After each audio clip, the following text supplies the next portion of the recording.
Cooch Behar district Dinhata বরনাচিনা কৃষি মেলা এলাকায় দেশ জুড়ে বাঙালিদের উপর অত্যাচারের জন্য একটা আন্দোলন করা হচ্ছে, যেখানে কমাবে 1000 থেকে 1500 জনগণ আছে।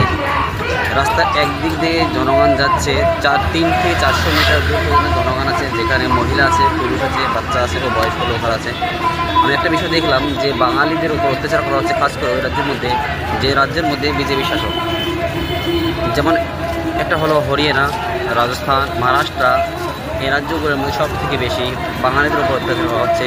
যদি সেই সেম কাজটা যদি বাঙালিরা শুরু করে, যেরকম আমাদের বাঙালিদের উপর অত্যাচার করা হচ্ছে রাজস্থানী যারা আমাদের বাঙালি থাকবে তাদের উপর যদি অত্যাচার শুরু করে আমরা কেমন হবে তখন, অথবা যে হরিয়ানা যে জনগণ আছে আমার বাঙালিদের, বা মহারাষ্ট্রের যে জনগণ এখানে আছে তাদের উপর যদি আমরা সেই অত্যাচার শুরু করি তখন ওটা উচিত হবে না। কারণ আমরা বুঝি যে কারোর উপর জুলুম করা ঠিক নয়, এটা কিন্তু বিজেপি বোঝে না। আর আমরা যে সেম কাজটা শুরু করি তখন হবে কি যে পশ্চিমবাংলার জনগণকে পশ্চিমবাংলা সরকার